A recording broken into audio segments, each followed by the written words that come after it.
জামাত যদি 30 লক্ষ মানুষের হত্যা করবার পর এত এত ইতিবাচক কথা বলবার সুযোগ পায়, আওয়ামী লীগ 1500 থেকে 2000 মানুষ হত্যা করার পর তাদেরকে 3 কোটি 4 কোটি লোক মানুষ এখান থেকে সমুদ্রে ফেলে দিতে হবে, এবং এই অন্তর্বর্তীকালীন সরকার এই 3-4 কোটি মানুষকে সমাজের থেকে বের করে দিয়ে একটা শক্তিকে জোর করে এই ভোটের মধ্যে বড় শক্তি হিসেবে যুক্ত করেছে।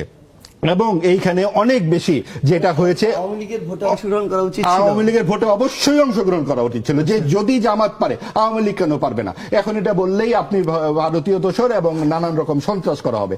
কিন্তু কথা হচ্ছে আওয়ামী লীগের দল হিসেবে বিচার হওয়া উচিত কিনা? জামাতের যেইভাবে বিচার হওয়া উচিত আওয়ামী লীগেরও সেইভাবে বিচার হওয়া উচিত। জামাত যদি 30 লক্ষ লোকের খুনের সঙ্গে জড়িত থেকে পুরো দেশ এবং জাতির বিরুদ্ধে দাঁড়িয়ে থেকে আজকে তারা মানুষ এখন খায় না, এবং 72-এর করে নাই দেখে এই দায় আমরা এখন কেন বহন করব?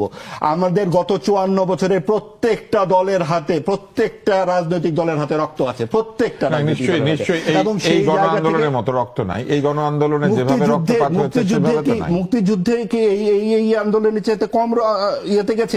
এবং সেইখানে 16ই ডিসেম্বরের যে আত্মসমর্পণের দলিল, সেই দলিলের লাইনে কি লেখা আছে? পাকিস্তানি সেনা নৌ বিমান বাহিনীর পাশাপাশি সিভিল আর্ম ফোর্স এখানে আত্মসমর্পণ করলো। এই সিভিল আর্ম ফোর্স কারা? এই জামাতে ইসলামী। এই 16ই ডিসেম্বর আগে 14 ডিসেম্বরে বাড়ি বাড়ি থেকে বুদ্ধিজীবীদের ধরে নিয়ে গেছে কারা? এই জামাতে ইসলামীর ছাত্র সংগঠন, ছাত্র সংঘ। এই আলবদর আল শামস, এই আলবদর আল শামসের ভাই হচ্ছে শিবির। সেই শিবিরের লোকজন আজকা 24শে আগস্টের পরে বলতেছে আমরা গুপ্ত ছিলাম। এই তারা পরবর্তীতে ডাকসুর ভিপি হয়েছে। কাজে এই শিবিরের সাথে এই জামাত ইসলামের যে সম্পর্ক, এই সবকিছু মিলিয়ে আজকে বলা হচ্ছে মানুষ এগুলো খায় না। মানুষ কি খায়? রক্কাটা খায়।